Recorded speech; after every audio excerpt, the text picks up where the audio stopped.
안녕하세요. 구겨진 언론 보도와 가짜뉴스를 바로 펴서 전해드리는 에이스입니다. 이 사람이 위기에 처하면 제일 잘하는 행동, 제일 익숙한 행동을 하기 마련이거든요. 이번 윤석열 정부도 이런 패턴을 그대로 보이고 있습니다. 덜 떨어진 윤석열과 그 똘마니 검사들은 친애들 지지율이 떨어지고 여론이 안 좋은 쪽으로 흐르니까 지들이 잘하는 거 합니다. 남 뒤를 캐는 수사, 그리고 언론에 슬쩍 정보 흘려서 언론 플레이, 이딴 짓이나 하고 있죠. 사실 이 보수 정권은 집권할 때마다 인물만 달랐지 하는 짓이 거기서 거기거든요. 참 진부하게 행동합니다. 참신한 구석이 없어요. 지금 윤석열 정부가 하는 짓은 이명박 정부와 아주 흡사하죠. 지지율이 떨어지자 노무현 대통령을 걸고 넘어졌던 이명박처럼 이 하락하는 지지율을 어떻게든 반등시켜 보려고. 근데 할 수 있는 게 없네? 에라 모르겠다. 내가 잘하는 거 수사하면서 전 정부나 때리자. 이러면서 문재인 정부를 때리는 윤석열과 여당의 형태가 한심하기만 합니다. 물론 지들은 아니라고 하겠죠. 근데 눈에 너무 뻔히 보이거든요. 지금 시국이 그렇게 한가한 때가 아닌데 말이죠. 국민들은 피곤해합니다. 먼저 스타트는 서해 공무원 피격 사건이었어요. 열심히 분위기를 몰아갔지만 이 윤석열이 매일 더 큰 똥을 싸질러 놓으니까 지지율 반등은 없고 여론몰이 효과도 별로 없었죠. 오히려 지지율이 더 떨어집니다. 그러니까 이제 두 번째 카드를 꺼내 들죠. 그게 바로 최근 논란이 되고 있는 이 탈북 어민 북송 사건입니다. 서해 공무원 피격 사건도 그렇고 이 탈북 어민 북송 사건도 그렇고 이게 아주 어이가 없는 게 사건이 있었던 3년 전과 지금 달라진 게 없어요. 3년 전의 판단을 뒤집을 만큼 새롭게 발견된 것도 없고 그렇다고 재수사를 할 수 있는 것도 아니잖아요. 3년 전과 지금 사건은 그대로인데 해석만 다르게 하고 있습니다. 그 과정에서 국가안보 시스템이 뭐며 다 들춰보겠답니다. 국정원까지 압수수색을 하겠대요. 그러니까 이전 국정원장이 안보에 구멍이 뚫릴까 걱정이 된다라고 해도 얘네들 신경도 안 씁니다. 얘네가 뭐 그런 거 신경 쓰는 인간들인가요? 지들 살려고 어떻게든 일을 키워서 논란을 만들겠다라는 거거든요. 여론몰이 하는 겁니다. 그 과정에서 언론들이 열심히 써주면 이제 국민 갈라치기 작전이 성공하는 거거든요. 이게 얘네들 목적입니다. 왜? 그러면 지지층이 결집해서 최소한의 지지율은 보장이 되니까요. 윤석열이 대통령에 당선될 때 득표율이 대략 48% 정도였죠. 직접적인 수치를 놓고 비교할 수는 없지만 지금 윤석열의 국정 지지율이 약 32%, 33% 정도 나온다라고 합니다. 설문조사 면면을 봐도 보수 지지층들도 이미 많이 돌아서고 있는 중이다라고 하죠. 최근 조사를 보니까 윤석열의 지지도가 높던 20대, 60대도 돌아서고 있다라고 합니다. 대구 지역도 지지율의 데드크로스가 나오고 있고요. 윤석열 정부 입장에서는 일단 다급하니까 집토끼라도 잡으려고 열심히 북풍몰이 분위기 몰아갈 겁니다. 여러분 먼저 이 사건의 개요에 대해서 제가 간단하게 설명을 해드려 볼게요. 2019년 10월 북한 어선에서 선장의 가혹행위에 불만을 품은 선원 3명이 배에 탄 선장을 포함해서 16명의 동료들을 차례로 살해합니다. 그리고 배를 몰아 도망을 가요. 그러다 남쪽으로 오게 돼서 이틀 동안 우리나라 해군과 대치를 하다가 붙잡혔고 이들이 귀순 의사를 밝혔지만 문재인 정부는 이들이 귀순 의사의 진정성이 없다라고 판단해서 11월 7일 판문점을 통해 북측으로 돌려보냈습니다. 이게 이 사건의 개요예요. 이 사건에서 여러 가지 논쟁거리들이 있겠지만 제가 보기에 핵심은 한 가지입니다. 이 사람들을 단순 기순자로 볼 거냐 말 거냐라는 거죠. 윤석열과 여당의 주장은 이들이 정말로 16명의 선원을 살해한 사람들이 맞냐라는 거거든요. 그건 북측의 주장 아니냐, 어떻게 북한 말만 믿냐라는 겁니다. 정말 흉악한 살해범이 맞는지 조사를 해봐야 될 거 아니냐라는 것이죠. 그리고 정말 흉악범, 살인범들이 맞다라고 쳐도 귀순 의사를 밝힌 사람들을 그렇게 북으로 돌려보내면 어떻게 하냐라는 게 여당의 주장입니다. 이에 발맞춰서 타이밍 좋게 조선일보와 중앙일보는 이 흉악범들이 판문점에서 북측으로 인도될 때 가기 싫어서 저항하는 사진을 보여주죠. 뭔가 좀 비인도적이고 반인권적인 모습의 사진을 공개해요. 아주 그냥 꿍짝이 잘 맞아요. 아주 타이틀 뽑은 거 한번 보세요. 중앙일보 탈북 닷새 만에 강제 북송 문정부가 북한 어민 사지로 내몰았다. 참 어이가 없죠. 근데 이걸 지금 어떻게 조사할 건가요? 저 사람들이 정말 흉악범죄자인지 아닌지 이제 와서 어떻게 조사하죠? 그들을 다시 데려올 건가요? 결국 재조사를 할 수도 없는 사안 가지고 지난 자료 뒤적거리면서 트집 잡아서 윤석열과 여당은 해석만 다르게 해서 전 정부의 죄를 묻겠다라는 거거든요. 한번 반대로 생각해 봅시다. 만약 문재인 정부가 저 흉악한 살인범들을 기순자 처리해서 받아들였다면 지금 저들이 뭐라고 할까요? 그러면 모르긴 몰라도 이 윤석열과 여당은 흉악범죄자들을 도대체 왜 받아들였냐라고 하면서 개거품 물고 난리쳤을지도 모릅니다. 국민들이 위험하다 막 이러면서. 민주당의 TF를 맡고 있는 김병주 의원과 윤건영 의원은 당시 상황에 대해서 아주 자세하게 설명을 해주었습니다. 여러 정보를 통해 그들의 범죄 행위를 확인했다라고 하죠.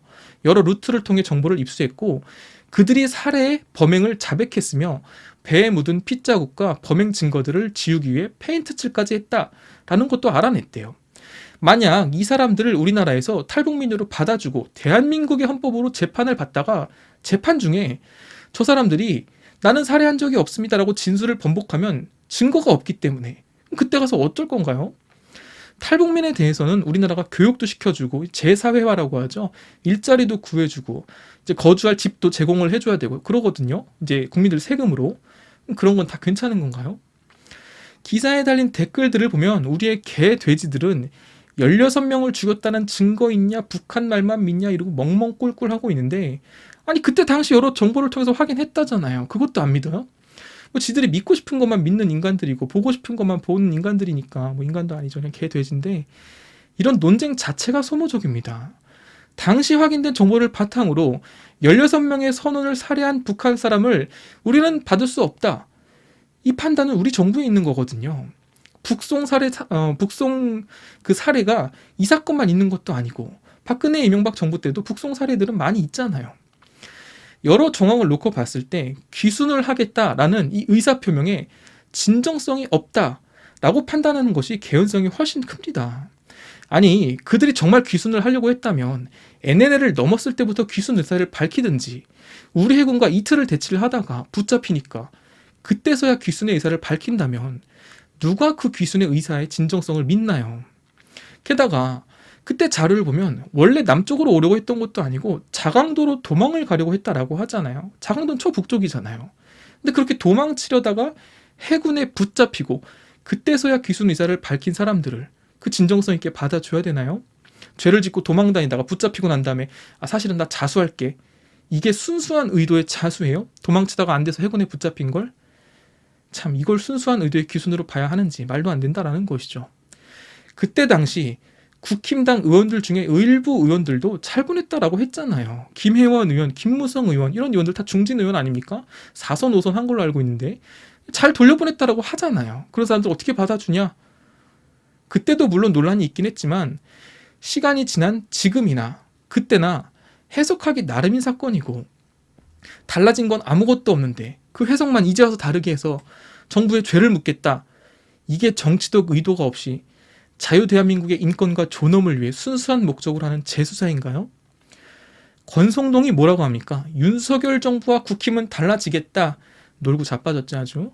보편적 인권에 근거한 자유민주 국가로서 전 세계에 부끄럽지 않은 나라를 만들겠다. 이러고 있습니다. 권성동이요. 참 어이가 없어서. 그래서 지는 지역구 선관위원 아들을 그렇게 꽂아주셨나? 7급 시켜줄 줄 알았는데 9급 시켜줘서 미안하다. 월급이 너무 적어서 이러고 앉아있죠. 참 이게 정의와 공정이에요? 이 뚫린 입이라고 참 말은 잘해요. 그렇죠? 이 논란이 정말 코미디인 이유를 제가 알려드릴게요. 이 북한 어미 북송 논란이 정말 코미디인 이유는 윤석열과 여당의 스탠스 때문입니다. 그들이 뭐라고 해요? 북한 사람의 인권을 입에 담습니다. 헌법상으로 북한 사람들도 우리나라 국민이기 때문에 그들을 돌려보내면 안 되는 것대요. 참 저는 여기서 너무 어이가 없어 웃음이 나왔어요. 진짜 어처구니가 없죠. 아니 니네가 언제부터 그렇게 북한 국민까지 살뜰히 챙긴 거야? 아주 대단한 빨갱이들 나셨어요. 그렇죠? 니들이 언제부터 그렇게 인권을 챙겼다고? 만약 윤석열과 현 집권 여당이 원래부터 인권을 중요시 여기고 국민 한 명의 생명도 인권도 소중히 여기는 인간들이었다면 그들의 주장에도 한번 귀를 기울여 볼 필요는 있겠죠. 근데 얘네들이 어디 그런 인간들이에요? 여러분 지금 민주노총이 주말에 모여서 집회를 하고 있어요. 민주노총이 주장하는 게 뭔가요? 노동자들의 인권을 위해서 세 가지를 주장하죠. 노동의 유연화와 중대재해처벌법 계약 중단, 차별 없는 노동권 보장, 비정규직 제도 개선을 요구하고 있습니다. 여러분 우리나라의 산재 사고는 아주 자주 발생을 해요. 영국의 4배, 싱가포르의 3배 발생한다라고 하죠. 매년 꽤 많은 노동자들이 산재로 목숨을 잃거나 다치고 있습니다. 이번 주에도 포항 아파트 공사 현장에서 3명이 추락하는 사고가 있었어요. 그중에 1명이 목숨을 잃었다라고 하죠. 노동자들이 사고를 당해도 회사에서 제대로 처우를 안 해주는 경우가 많으니까 중대재해법 같은 법안을 통해 노동 환경을 개선하려고 하지만 이거 반대하는 당이 어디예요?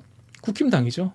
물론 이 법 하나 통과된다고 산재가 줄어든다라고 할 수는 없겠죠. 복합적인 문제니까요. 그러나 적어도 회사 측이 안전을 위한 최소한의 노력이라도 할 수 있게 만드는 법안이거든요. 노동자들의 기본 권리뿐 아니라 장애인들, 성소수자들, 각종 사회계층의 약자들을 위한 법안들에 부정적인 스탠스를 취하면서 태클 걸고 누더기 법안 만드는 게 누구예요? 국힘당 아닙니까? 양산마을 문재인 대통령 사저 앞에서 반인륜적 욕설을 내뱉으면서 시위를 하고 있는데 내버려 두잖아요. 그 양산마을 주민들의 기본권 안 지켜주잖아요. 그러면서 그런 폐륜적 시위를 하고 있는 인간을, 그 유튜버를 이전 당의 원내대표도 참석 못한, 초청 못 받은 대통령 취임식에 특별 초대권을 보내 초청을 합니다. 굉장하죠? 그리고 그 누나는 대통령실에 채용됐대요. 참 이런 것들이 인권을 입에 담고 있어요. 노동자들의 편에 서기보다 사업자, 고용주들의 편에 서고 서민을 위하기보다 부자들을 위한 법안을 만들고 가진 자들에게 더 나눠주며 세금을 감면해주고 부자가 잘 돼야 가난한 자들에게 뭐라도 떨어진다 라는 낙수 효과를 주장하는 게 현 정부 아닌가요? 또 최근에 뉴스 보니까 재벌 총수들은 감옥에 가지 않고 돈으로 해결하게 해주자 라는 법안도 만든다는데, 아니 니네가 언제부터 그렇게 인권을 중요하게 생각했어? 니넨 양심도 없어? 그리고 무슨 북한 주민들의 인권 이루고 있죠. 아니 웃기지도 않 진짜. 그 북한 사람들한테 식량 보내주자라고 할 때 반대한 게 누굽니까? 국힘당이죠. 그 북한 사람들한테 코로나가 창궐할 때 백신 지원해주자 했더니 반대한 게 누구예요? 또 국힘당입니다. 근데 이 정신 나간 것들이 이 문제에 대해서만큼은, 북한어민 북송 이 문제에 대해서만큼은 살해한 북한 사람도 우리 국민이니까 그들의 인권을 왜 존중하지 않았냐? 놀고 자빠졌다 진짜. 이 인간들 진짜 사람 새끼들 맞나 싶어요. 니네 양심도 없냐? 기억력이 붕어야? 진정성이라고는 1도 안 느껴지죠. 우리나라의 소외당한 계층, 사회적 약자들의 인권은 안중요하고 심지어 멀쩡한 북한 주민들의 인권도 안중에도 없으면서 식량 보내주자라고 했더니 싫다 그러고 백신 보내주자 그랬더니 싫다 그랬던 인간들이 이제 와서 갑자기 사람 16명을 망치로 때려 죽인 그 북한 어민의 인권 막 중요해? 그 흉악범들을 그대로 북한으로 돌려보내서 이제 와서 막 애틋하고 아련하고 막 그래? 너무 애틋해서 그들의 인권이 너무 소중해서 그 사람들을 그렇게 북으로 돌려보낸 문재인 대통령과 관계자들을 꼭 처벌해야겠어? 아주 대단한 인권 운동가들 납셨어요. 아주 참 놀고 자빠졌죠. 아주 참 만약 평소에 그런 인간들이었다면 말을 안 해. 참 이런 어처구니 없는 코미디 짓거리를 보고 있자니 지들이 언제부터 그렇게 인권에 관심이 많았다고. 어이가 없습니다. 여러분들 잘 지켜보세요. 첫 번째 카드였던 서해 공무원 피격 사건으로 여론몰이가 잘 안 통하자 두 번째 사건을 더 판을 키워서 크게 벌리고 있어요. 근데 이게 끝이 아닙니다, 여러분. 북풍몰이 시리즈 3탄이 남았어요. 남북 정상회담 성사 과정을 조사할 겁니다. 윤석열과 여당이 이렇게 북풍몰이에 쓸데없는 힘쓰고 있는 건 이거 외에는 건드릴 게 없다라는 거거든요. 문재인 정부의 다른 확실한 비이점들이 발견되었다면 그걸 먼저 쳤겠죠. 근데 다른 건 안 나오니까 기껏 한다는 게 탈원전 정책 비판 아니면 이런 북풍몰이입니다. 여러분, 이건 그만큼 문재인 정부가 털 게 없다는 반증이고, 또 현재 이 덜 떨어진 윤석열과 집권 여당 그 검사 똘마니들이 그렇게 지지율이 급락해도 이것밖에는 할 수 있는 게 없다라는 증거라고요. 이 모자라고 덜 떨어진 것들이 검사질 외에는 할 수 있는 게 없으니까 지난 사건들 다 들춰보면서 이거 한번 찔러볼까? 저거 찔러볼까? 이러고 있어요. 진짜 정신들 차려라 니네 진짜. 경제가 시급하고 코로나 재확산 위기가 펼쳐지는데 이딴 문제들로 국민들 피곤하게 하지 말고 니네 할 일이나 잘하라고. 과학 방역을 한다더니 자율과 책임? 참, 과학 방역에서 과학은 뭐 의사 과정? 놀고 있습니다. 차라리 그냥 가만히 있는 게 도와주는 것 같아요. 최근 윤석열 도어 스태핑 멈췄고 김건희 안 나오고 있죠. 이렇게 가만히 있으면 아마 지지율 올라갈 거예요. 아니 얘는 처음부터 그냥 가만히나 있으면 지지율이 이렇게 떨어지진 않았을 텐데 2달 만에 이런 지지율을 만들다니 이것도 정말 능력이라면 대단한 능력이죠. 역대 대통령 중에 이런 적은 없었으니까요. 우리 국민들의 인권, 북한 주민들의 인권에는 1도 관심 없으면서 북한 흉악범 인권은 소중하다며 애틋해하고 가짜는 정치쇼나 하고 국민 갈라치기나 하는 윤석열과 여당, 쓸데없이 나대지 말고 개소리도 정도껏 해라. 이상 에이스였습니다.